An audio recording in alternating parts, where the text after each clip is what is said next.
Hello and welcome to the second episode of the Struggles to Success podcast with Dr. Emmanuel, the podcast which helps you use struggles to become better, stronger, and more successful. As some say, struggles are in fact gifts, and on this podcast we invite special guests to share their stories, share their experience, and share the lessons they have learned from dealing with major challenges in their personal or professional life. I am your host, Dr. Emmanuel Sutebo, and in this second episode, I am joined by Dr. Mathilde Mbouck, who I know very well as a friend, as a sister from Cameroon, as a member of the Cameroon Doctors Association, UK. We've worked very closely together. So I'm really excited to have her on this show. Welcome, Dr. Mathilde. Welcome, Dr. Sutebo. If you can allow me to call you Emmanuel throughout of the conversation, that would be easier for me. As you highlighted, you are a big brother. You are part of our CamDoc UK family, because it's now a family, it's not only a Cameroonian Doctors Association. We have worked together in different projects. You've inspired us. I was so pleased to read your book. I was impressed that you managed to write a book despite your busy schedules. And I am very honored to be the second person to come here and share their thoughts, their ideas, their struggles, which can help people, or which can inspire people, or which can just make people to be able to see their own selves. So it's always difficult to describe or to give a definition of who I am. But as you say, sometimes I want to say I'm a citizen of the world just because of what I've done and where I am now. I'm a Cameroonian. I was born as a Cameroonian. I grew up in Cameroon up until I was in my late teen, and I moved to Belgium to study medicine. I was fortunate enough to complete my doctorate in medicine with distinction, grand distinction. That's how they say in Belgium. And I was able to start my internship, my residency program in Brussels and then in Paris. And for family reasons, I came to London. Initially, I was a bit kind of really frustrated because I thought it's a new kind of setup, but it turned out to be a very, very exciting journey. So I am a doctor, as you know, and today we will focus mostly on the charitable work I've done with Mahola. Mahola is a foundation and is a not-for-profit organization that I set up in 2016 in London initially. That's really, really useful. And thanks for that really clear and inspiring introduction. As usual, you've given us a sense of your journey and where you are now. And you wear different hats. You are a medical doctor, a trained general practitioner or family physician, and you're also a practice partner in London for your practice. You also work in hospital as an associate cardiology specialist, also internal medicine specialist with a subspecialty in cardiology. And you also do a lot of education within GP practice and also for core medical trainees. So you're involved in education. And today we want to focus on another aspect of your work, which is charitable work, because you do a lot of charitable work with Cameroonian Doctors UK, with other organizations like the French Red Cross. You've worked with them before.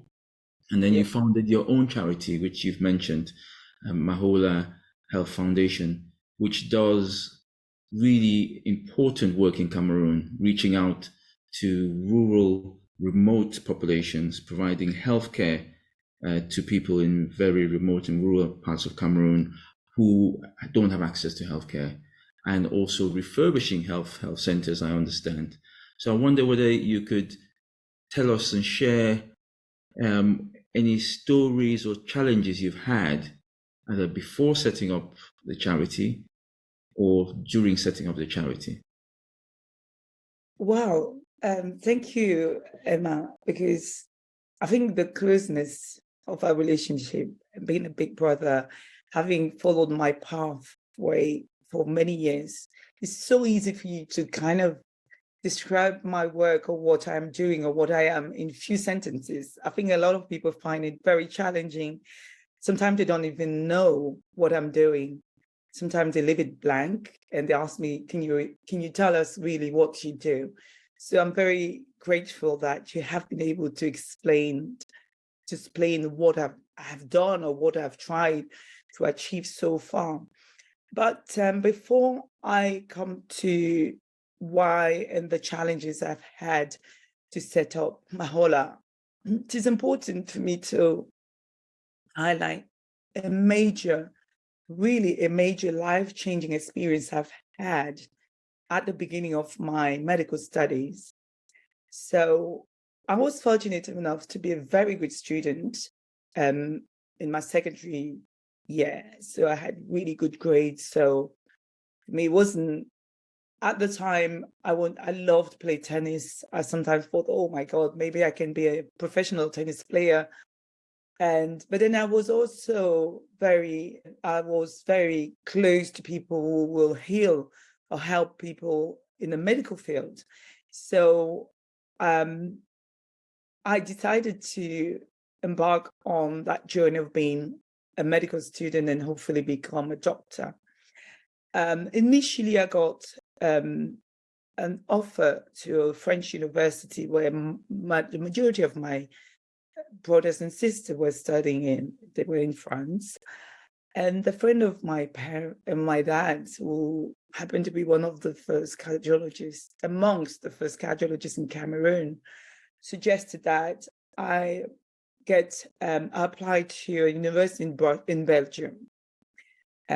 His children were studying there. So I applied late, and I got an offer, which was good, but the offer came late. And also at the time, I had to apply for a visa to leave Cameroon. So in itself, it was really a journey to go to the embassy, the Belgian embassy, to be offered to apply for the visa, despite the fact that the school had started in September. So I made my application in October. I got an interview in November, and I landed in Belgium in December, which was almost nearly 2 months and a half after the school had started. It wasn't a Catholic university. I've never been to Belgium before, despite traveling to France and neighboring countries many times. My sister, who came to escort me from the airport to the university, has never been to Belgium as well. So it was a journey on its own. And we went there, and the dean sat and looked at me and called my parent and said, look, here in Belgium, we don't have you've been given the offer to study medicine, but you come 2 months and a half later. It's a different environment. And you need, in order to be able to be eligible to study medicine beyond your third year, you need to pass the first year. So I don't think it's fair for you to study medicine this year. But you understand that you need to be granted a resident permit to stay in Belgium.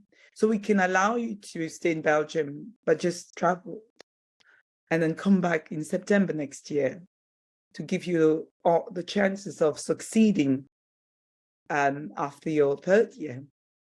And I sat there and I looked at him and I said to him, it was a father because it was a Catholic university. I said, look, I'm not coming here to be a tourist. I came here to study medicine. And despite the fact that I'm late in starting my journey here, I would like to give myself the chance to study medicine this year, to study. And my parents were on the phone. My sister was sat next to me, and he was in front of us. And for me, that was a challenge. I just said to him, look, I have no family here, but I have the faith and I want to give myself the chance to succeed. And he looked at me. He was in a kind of mixed feeling as to whether I knew what I was doing. And my dad said, look, we're going to follow her decision. If she wants to study medicine, we want her to study medicine from this year. And that was it. So the beauty of that challenge was that I had to pay half of my tuition fees because he didn't believe I could succeed and succeed in June, which is the first session. I think I took that as a challenge. I said, look, the only thing is I can fail and then try my best next year to be really, really good and to give myself a chance to be selected at the third year to go beyond my medical journey. So I threw myself in the hard work. It was the winter time. It was cold, dark. I had no family because my sister had to leave after a week because she was also a student. So, but I was surrounded by good people. My family, despite the fact that they were not there, said, look, we support your challenge. And we know that if you want, you can. So because of that, because I was probably very bored, I was able to be given the keys for the lab. So to study outside of the working hours, I was able to attend the library. And I threw myself and I worked. And in January, when I was able to have the first session of exams, I smashed and I managed. I was amongst the best students. I don't know if I did something different to the others, but I was so focused. I wanted really to go up to what I promised to my parents and to the dean. And I worked throughout of the rest of the academic year. And in June, when they were basically giving the results, I was so happy to have the dean saying, look, amongst the first 10 people, the first 10 of this promotion, there's a young girl from Cameroon who, my son, I said, you can't succeed. You have to wait next year to be given all the chances to be students and to be selected amongst the people who need to go beyond the third year, because that's their system.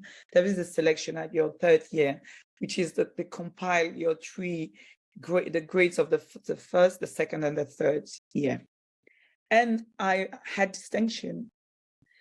And he was proud, and I was mostly, my main win from that was that he acknowledged the fact that he told me I couldn't succeed. So that was something that changed my perception of what you can do in life.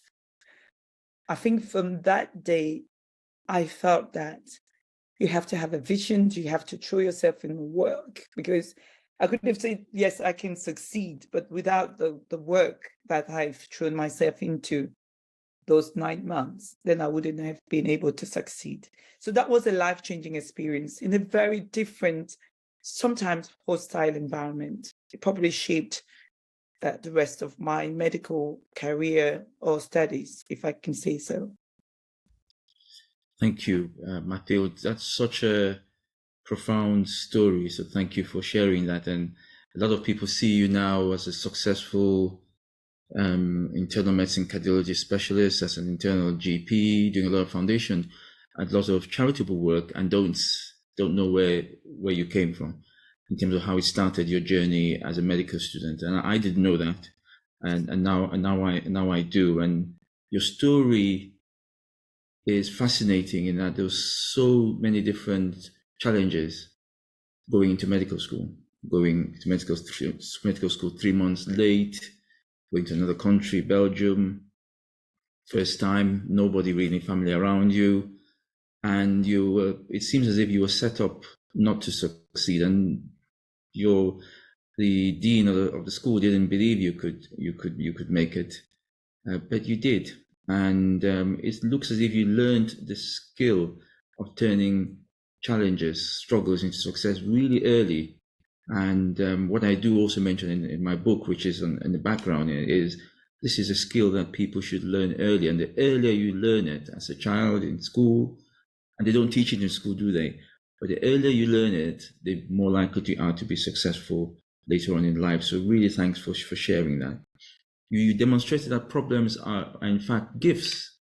And sometimes the difficulties we face puts us directly in the path of success if we can make the most of it. And you seem very clear what you wanted to do and that you were going to do it despite all the skepticism around you. So may I ask, what made you commit to doing this? Because you were shown an easier path, which was travel for a year and come back and start school, and you decided, no, I'm not going to do that. I'm going to take the difficult path with the struggle. So what made you commit to going down that path? Could you tell us more about that? Well, I think a few things. Looking at the financial aspect, 1 year of studying or even staying in Europe would have been quite expensive and not difficult, but expensive for my parents. So I was relying on my parents. I didn't have any scholarship. I was relying on my parents to finance my studies. And even though I could say in some way I was privileged to be able to be sent to study abroad compared to maybe the majority of people in our homeland, I can still say it was a financial sacrifice for my parents because in Africa, we live in extended families. So my parents did not only have to look after ourselves financially, but they had the extended family to look after. So my dad comes from a royal family, so he had numerous brothers and numerous nephews and nieces. I think in Cameroon or in Africa, they call him dad. So some of his brothers are less fortunate, so therefore he felt the need to have to support their children financially. So the financial aspect was one of the key things that led me not to spend a year in Belgium not studying medicine. So I set myself to be financially dependent on my parents for 7 years. That was my goal, which is the 7 years to become a medical doctor. So I didn't want to be a financial brunt for my parents. They never said to me that, but that was my aim. And at the time, I think there was a devaluation. So what they had to send abroad was double of what it meant a few years before that. So the financial aspect was really my main driver. And then also, I thought I could do it. So maybe I was a bit pretentious to think about that, because what they said, they showed me some of my counterparts who were from different countries, but from outside of Belgium, saying, the time to settle, blah, blah, blah, that will not be helpful. And so therefore you're setting yourself for failure. So I took up the challenge. It was an academic challenge, so I thought I can do that. But the financial aspect for me was the main thing that led me to make that bold decision. I remember my dad saying, I don't want you to think about the financial aspect. We need to, as parents, we want you to take the most appropriate decision. But I didn't want to be adding an additional financial challenge to my parents. Really useful, thank you. So there was an opportunity cost of taking an easier option, the potential financial challenges, and then there was the more difficult option. I must say some people would have still gone for the easy option and ignored all the challenges, but that shows it's a testimony of the person that you are.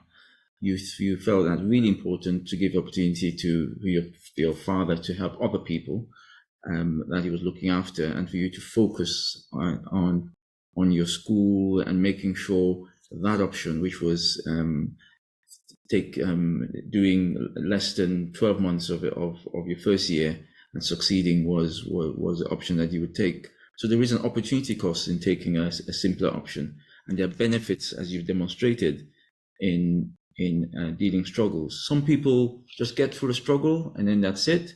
You seem to have grown through a struggle, and that is what great people do. They grow through a struggle, and after the struggle, they've learned, so they tend to have more fulfillment. And you see, as you spoke about the experience, I could see that you were quite fulfilled at the end of it, and I'm sure it shaped your career. And it also helps build relationships. I'm sure relationships between you and your family, your father, were clearly very proud, I'm sure, and your sisters and the faculty in the school. I'm sure the relationships got better because they got to know you as a very resourceful person. And then your career is testimony of that. And I just want now to switch tact a bit and go back to the charitable work, which is so important in Cameroon. And I wonder whether you had a struggle also to share related to the charitable work you do in Cameroon, in rural areas of Cameroon. Well, I must say that I always sometimes kind of relate to my career or my professional life to shed light on how I got the vision to set up this charity.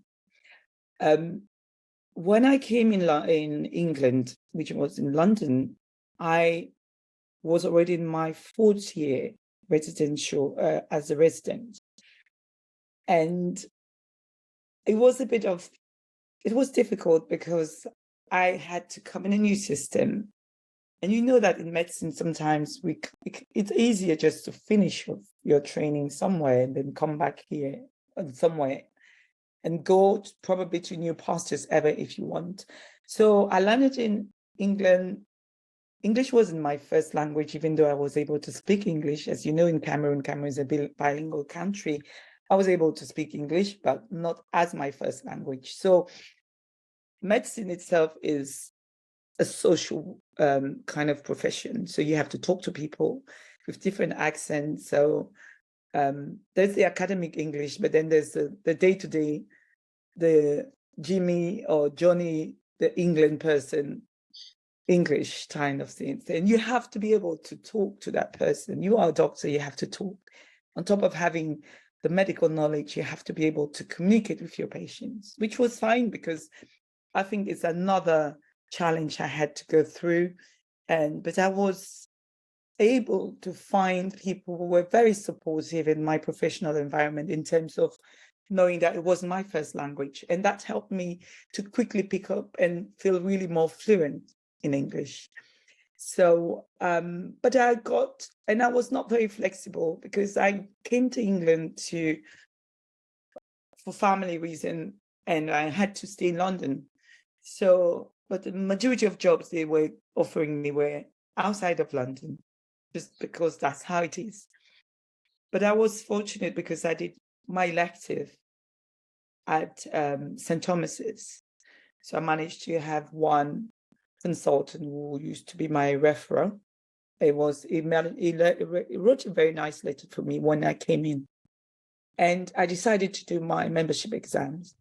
But why I want to go back to that, to cut a long story short, I managed to do my MRCP, as you know, because I had to go through the core medical training program. And also, at the time, I wanted to start a family, which here, people looked at me like a mad person. You want to be an SHO, you're new in this country and you want to start your family. How dare you want to do all those things? It was challenging, I must say. So I got the core medical training job. I finished my 2 years at SHO. I really, really had to battle to stay in London. I worked like 3-person. So I got my number, but then I got the number for cardiology, which was what I wanted to do. But it was so challenging. It was so difficult. I was crying every day because at the time I had a young child. It was a baby, almost. And I had no family here still. So why I mentioned that is that I took the bold decision to change to the GP training the following year because it was so disheartening for me, not to see my child. Not only I applied for part-time training post, but in London, they would not give me a part-time cardiology registrar post. So I had to make the bold decision. I couldn't be working full-time and I couldn't leave London. So I said, look, I may have to resign from my training post, which was, my consultant was gutted. He said, look, you know how many people want to have this? I said, well, yes, but I have a child. And I just feel so bad not to see him because it's him. Little William is now almost 18 years, going to his 19 years. Can you believe it? So I went, did the training, the GP training, the following year. But then I was told I have to do full-time. But then my hospital job training, I was able to do part-time because at least it could be 2 years. It could reach his 3rd year going to school. And that's why I had to put him in private school because then it was not easy it would be much more easy. But at the time, following my registered job year in GP, I got pregnant with Alex, my second. So I managed to do all the GP exams with my MRCP exams already at the back of my head. The reason I'm talking about this is because it might explain why I actually decided to do the charity job later on, to set up the charity. I worked in the primary care. My kids were younger. I was able to require to work part-time. And then after a few years, when they were like, Alex, William was nearly 8 years old, 9 years old, 10 years old, going to almost to secondary school because he was 1 year ahead of his class. And Alex was already in his 6 years. I decided to go back to the hospital job. And I had 2 options. Now, compete again to get another training number, which I was not very decided about what will be the best. And because I was already experienced, I was offered an associate specialty job and I started to do my master's in cardiology, and because at the same time, I was also working as a lecturer in the same trust. But at the time, I was overwhelmed. But what really made me unhappy was that I was missing my parents. I was also feeling that patients were always not happy. They were not complaining about the academic knowledge. They were complaining about the setup of the clinic, the waiting time, the managers. So I felt like I nearly had a burnout because of the fact that I didn't know what was my value. I didn't feel valued. And at the same time, I was missing my parents. And at the same time, I got offered to volunteer in a charity that was going to Cameroon for a medical mission. And at the same time, at CamDoc, we were talking about doing some charitable projects to Cameroon. And we went to do some lecturing in Boya, which was so good. And it was an open eye for me because I thought, oh, that's so good. The impact is there. Despite all the challenges we had to just be able to provide those lectures for free, we had to use our personal expenses to travel to Boya for the majority of us, but we were very enthusiastic. We're happy. The students were happy.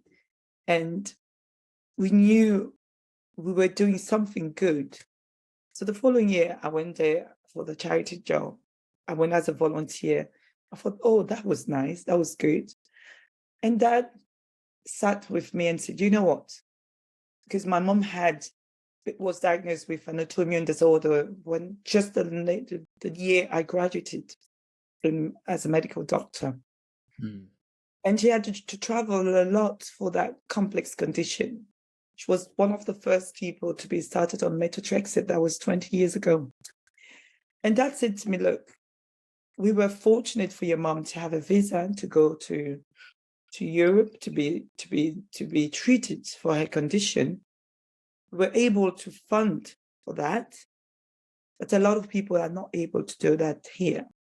What is your contribution to the advancement of healthcare here? I sat there and I said to Dad, I don't know, because I'm just a single person cannot really do everything. And he said, yes, it takes a little drop to make an ocean. That's what my dad said. And I didn't say anything. I went back to London. And I was really now feeling the frustration of being a doctor in an environment where it's free at the point of care. And because people take it for granted, they don't even know that elsewhere people will have to pay for that. And that's how in 2016 at the beginning, and when I went for the medical mission, I met Dr. Boyle, that you probably know. He has a charity called Ask of Him. Yeah. And Dr. Boyle and myself met for the first time in Belgium when he went for his 2 years program. There was a 2 years program for graduates in Cameroon to come and just finish their residency in Belgium. And it was part of what they called it at this, the First Form program. And at the time, he talked to me about trying to set up a charity. And for some reason, I think I was amongst the only few people amongst the doctors to just feel that's such a great idea. People talked to him and looked at him like a very stupid dreamer. And when I saw him in 2015 at the charitable project I went through, I looked at him and said, look, my brother, because that's how he calls, I call him and he calls me my sister, my younger sister. I said, you managed to do that? He said, yes, it's difficult, but I managed. And I said, look, that's very, very good. Could you help me if I start my charity? Could you help me at least to give me a support from your volunteers? Can I ask you to be part of the first medical mission that I would do if I set up a charity? He said, why not? This is so good. We need more of us to have that vision. And that's how, in the middle of the burnout, in the middle of questioning myself, oh, am I really useful in the NHS as a doctor? That's how I had the vision and the idea of setting up the charity called Mahola. Mahola in the Bassa language means helping each other. So it took me one night just to find a name. Now I thought, oh my God, what should I do to get the whole thing sent to the charity commission in London? I just went there. As medics, the administrative part of things is sometimes the most challenging things for us. Mm-hmm. I sat there, I said, oh my God, what am I going to do? Where am I going to find people the trustees, who am I going to do? Who am I going to convince to embark in this journey? And I thought about George Boyle when he mentioned that idea of setting up a charity, how people laughed at him. So I called my sister in the States, my sister in Cameroon, my brother, my dad. I called a neighbor who was a friend of us. And I said, look, I don't know if you have time to invest, but I need people to join me in this project. I have no funding, I have nothing, but I just think this is about time. And the Charity Commission would like me to show that there are people sharing that vision. This is what I've written. These are the statements. I just want you to have a look at them. My sister is a barrister. So I said, look at the law from your perspective as a lawyer. Just look at that and just tell me I'm not going to go to jail because I've wrote something that I would not be able to deliver or to provide to people. So that's how I managed to send the whole document to the Charity Commission of London. And we were granted the title of a charity in October 2016. Wow, that is really a fascinating story, and it looks as if you don't do it easy, do you? You follow the difficult path, and the story you've just narrated is a story of challenges all the way. Some say, and I mentioned that also in my book, that we're perpetually either in a crisis, getting out of one, or just about to get into one. And your story just describes that really well. And what great people do is they grow through the crisis rather than just getting through it. And it looks as if that's what you've done. And the challenges in life often can also take you towards your purpose or your passion.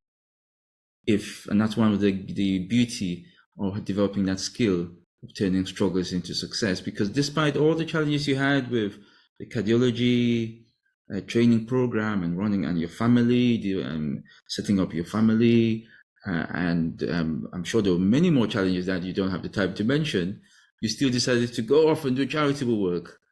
And that also sets you up towards your purpose and passion in life, which is charitable work in Cameroon and making a difference. So you seem to have a lot of clarity in what you want to do when you're faced with a challenge. You commit also very well, because you described that in the first story you described, and then you also build a team around you. I heard you mention the team, which your father seems like a person who is constantly by your side, as your team taking you through the challenges, and your mother, your sister, you've mentioned before, and then also Dr. Boyle in setting up your foundation, and that helped you through the so being in that team is also quite important when you've had clarity of what you want to do, commitment, and then collaboration with other people. It's a really, really useful story, and thanks for sharing that. And I'm sure it hasn't been easy running the foundation. It's doing brilliant work in Cameroon. I've seen videos and photos and statements from people who have benefited from the work you do in the charity, the Mahola Health Foundation. You said something really profound, and I think as your father said, one person can change the world. That a drop in the ocean the ocean is made of little drops, and you've managed to bring about some change in Cameroon, and that is really, really powerful. Now, I just want to ask you another question linked to that, in terms of having clarity, commitment, and team. It's still a struggle if you can't implement and actually take it through and make a difference, because some people will have complete clarity of what they want to do. They really want to do it. They've got people around them, but they still don't do it. So what made you, or what can you share with others about being able to take action, do something about it? What can you share about that? Yeah, thank you, Emmanuel. I think the first thing that you mentioned is to try to surround yourself with goodness in general. It could be goodness within your family circle, which is the best, but not everyone is blessed or lucky enough to have the goodness in their family. But you need to be surrounded with people who are good enough to nurture your dreams, because that's where it starts. And really, I cannot thank my kids enough, because although I want to achieve a lot, but I want also to be a good mother. I'm not sure I'm succeeding, but I'm trying my best. Choices, whether they were professional or choices in general, I wanted to make sure they were not against my children.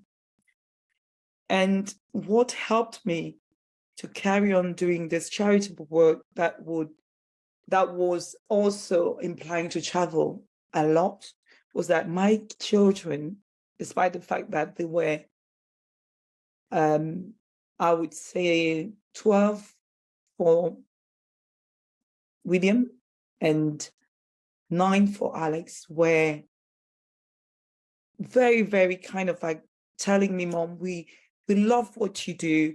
We want you to do that. So instead of them crying when I would go for charitable work, they were helping me to pack my luggage.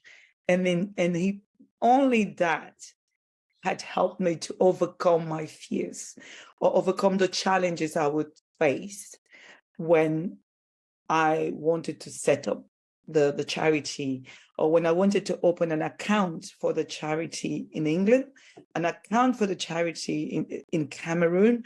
You may think it's just an easy thing, but opening an account for charity itself is a challenge.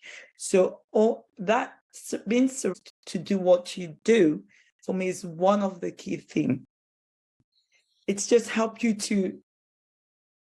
to overcome what else, the adversity you would find on your pathway, because we always will encounter challenges, adversity. In Cameroon, where we're coming from, people don't always understand what charity means. So when I came for the first charity mission, people told me, are you planning to do politics? Are you trying to become a politician? Because why would you go and treat people in villages if you don't have something like that at the back of your mind? And I said, look, I've never even thought about that. And I'm so scared I'm really scared about the politics, because I don't know how you need to be probably a killer in the way that you need to find your way, juggle, battle to probably succeed in that particular field. And I don't think I'm able to do that. So everyone knows what they can do and what they cannot do. And you have to be honest with yourself. So I said to them, look, I have been lucky to be in a country in England, the United Kingdom, where they value the charitable work. And it's just sometimes aspect of the personal development.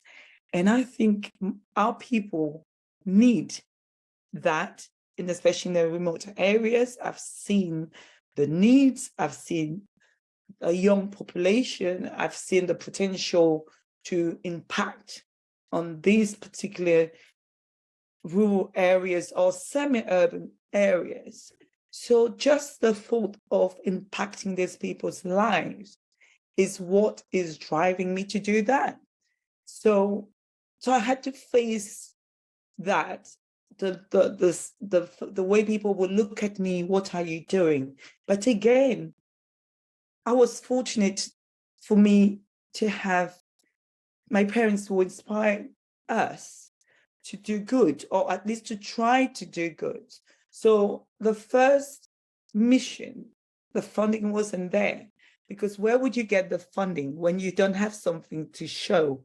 So I was able to get my dad's car, my sister's car, to go to a family friends of ours to say, look, you work in this company, can you guys give us these things to help us to go for the charity things? Can you help us within your social responsibility, within your corporate social responsibility, to help us just to buy some of the materials, some of the equipment? And I had donations from some Camrock UK members. So, I got some little things from everywhere. And had George coming with his volunteers. I had some of the people I knew from France coming and pay with, their flights to come to Cameroon, which is not their countries, to come and just say to help. So that's how we had the first mission. And it was a success because people were happy. People were really, really kind of saying, oh my God, this is so good. They had some hernias that were, George had operated like 10 people with these inguinal hernias. They were farmers. They were not able to go to work. And after that, they were able to even think about resuming work. They also being able to have to feed their family. So, but then I had other challenges, and I went to a conference that really was very useful for me. And the guy at the conference, I was back in London, the guy at the conference told us, you have to decide whether you are a finite player in a finite game or infinite player in an infinite game. And what was that? He said, in a finite game, you know the players, you know the rules, you know the field, the pitch, and you know exactly that the goal is to win or to lose the game. That's the finite game. But the infinite game, you may know some of the players. You may have an idea of what is the pitch, but you don't know what's the goal. And that is the majority of the things you want to try to achieve. So you have to decide whether you are infinite player in an infinite game, or if you are a finite player in an infinite game, then you put yourself in a lot of trouble. And that was so useful for me. And he took a very simple example, and he said, listen, I'm not a politician, I'm just a motivational speaker. But when you look at the war between the US and Vietnam, the US wanted to win the war. The Vietnamese wanted just to, so they were not playing at the same level. And you know the result at the end. So that was just to show that you have to be very open to what life throws at you. The main thing is not to fail. The main thing is to try to keep the focus. The main thing is to try to keep the strength to be able to stand against the odds and to work against the odds and to feel and to keep the will to reinvent yourself despite the challenges. And sometimes that's what makes a difference, what can help people to achieve. And throughout of my journey in this Mahola thing, I must say to you that, people see pictures of the missions. Some people are impressed. Some people are happy. Some people would come and ask if you can share your thoughts, because that can help them as well to try to set up something that is positive. But some people can use it to do bad, because I had someone who was a doctor that used my name to set up a charity that didn't exist. And so it was a confusion, because there was a second Mahola. People didn't know whether there was the same Mahola, but an office elsewhere in Cameroon, or it was a different charity. So, and he was a doctor as well.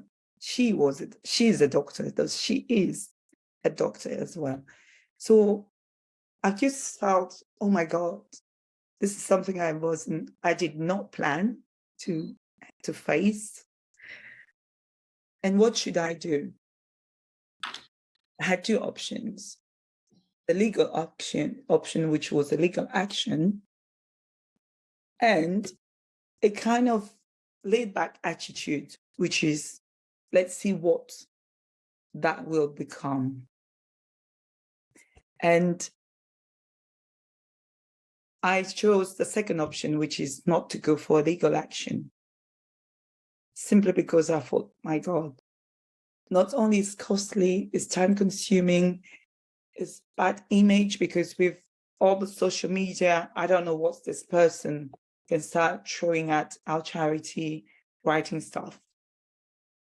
I could have easily managed to set a legal action, because unfortunately that person was, even during some interviews, using the same words I would use in my interviews. It's just that bad. Wow. And I said, look, maybe I'm inspiring that person in a way, and the person will come to the conclusion that probably is not the best way just to do what they call plagiarism, because that's what it is about. And I said, look, it's only our work within the charity that will talk on our behalf. Really, really profound that. And as you speak, there's so much that people are going to learn from what you've said in this podcast. I have found it very inspiring. I see that you're also inspired by your children. And that is also quite profound, because people feel you can only be inspired by people who are very experienced or very knowledgeable. But children also inspire us, and your children have inspired you throughout your journey and throughout the challenges. You've had a lot of people around you to collaborate and work with you, and it takes also that skill to do that. What impresses me is also your clarity when you're faced with a challenge, because sometimes when I observe other people dealing with challenges or coach other people doing challenges, they find it difficult to see clearly what's going on. And you seem to be able to do that very quickly, to be able to either choose your challenge and choose, I'm going to go down this route, or these are the options, I'm not going to take the legal route because it's pointless and it's going to be more costly. And it's better to take the other route and just pursue, keep on going. And so, the podcast has been really inspiring, and there's a lot that other people would take from it. We have a tradition, before we close, of doing do's and do not.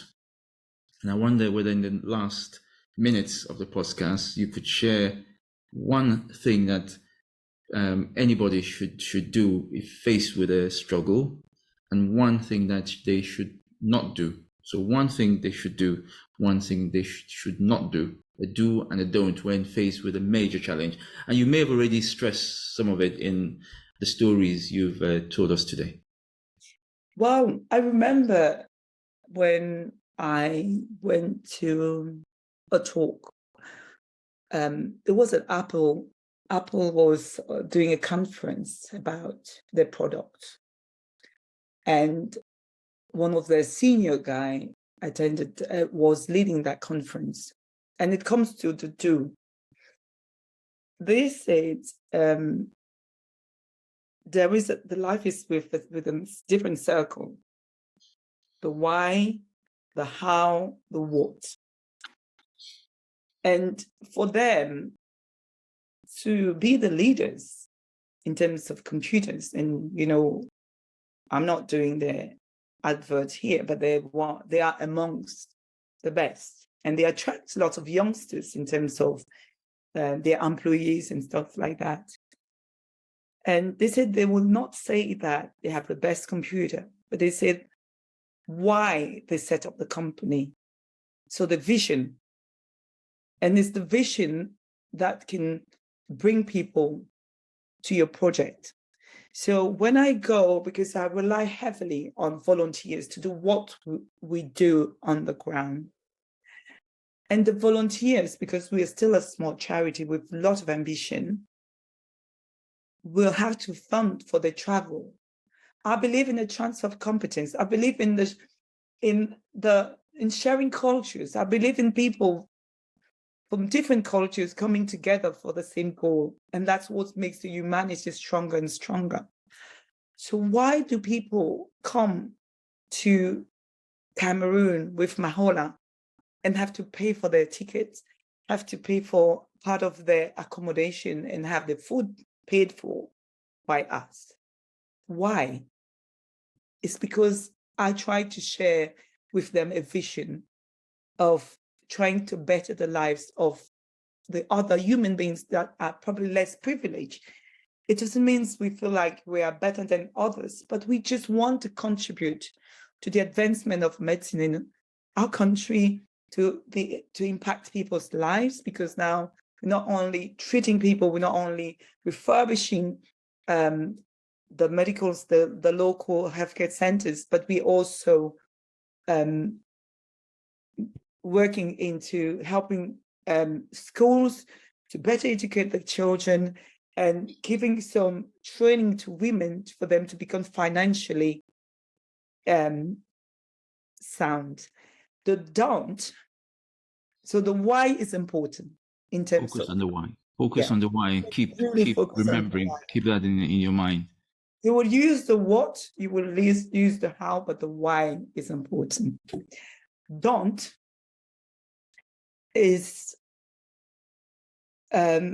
obviously relying only on yourself. So collaboration again, just Collaboration is very important. It is important in terms of building teams, because you have to have a nurturing environment for the team to grow.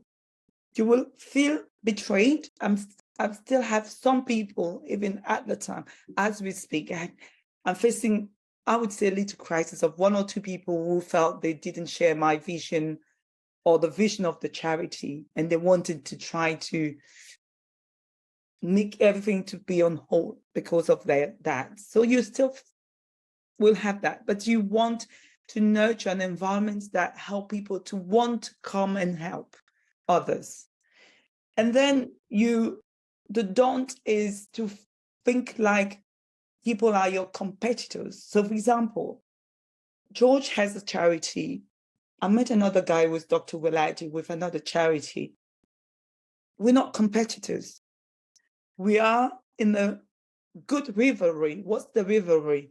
The rivalry is what George will do. I will not see it as something that is against me, but I will see it as something that helped me to better understand my weakness in order for me to be better at setting that charity and making the charity to grow and grow. So the collaboration is a good thing. So the don't is to look at the collaboration as a competitive way, but as a way to help all of us to grow we share the same objectives of contributing to do better things in Cameroon as medical doctors, have healthcare professionals, as just citizens, but we're not against each other. So the don't is please do not look at others as your competitors.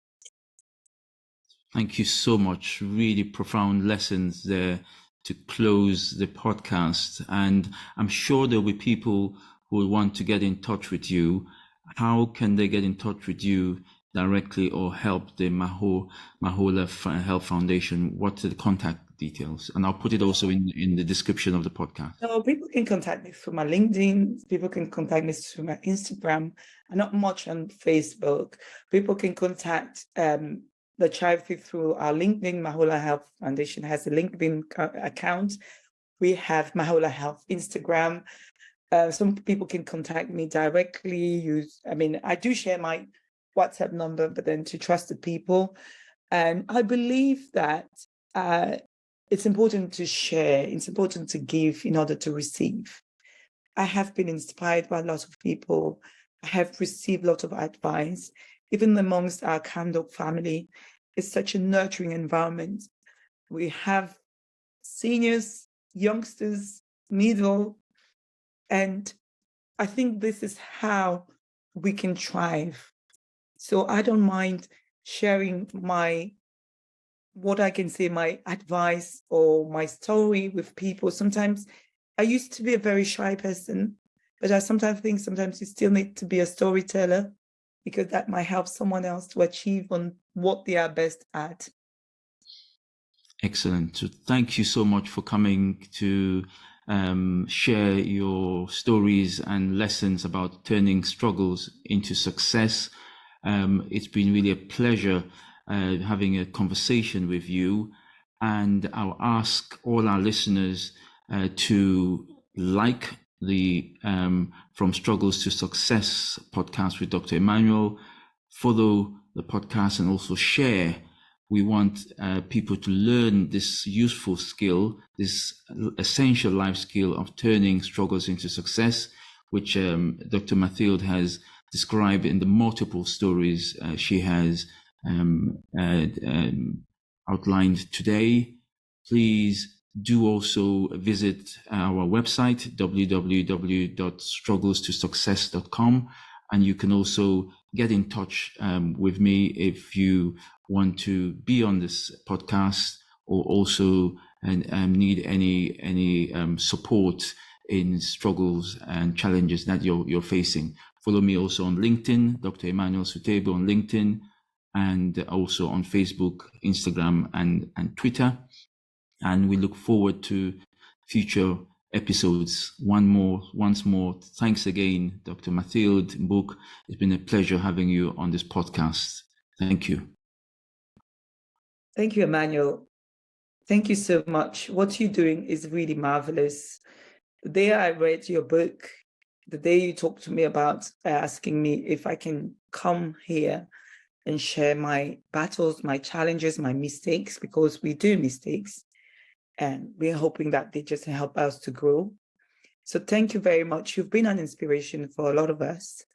And I wish you the best in this journey of supporting people.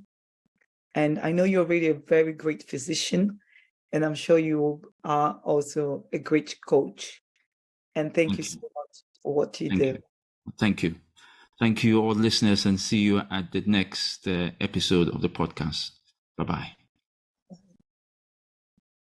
I'm going up high to reach the sky. No one can tell me no. I'm gonna be an eagle.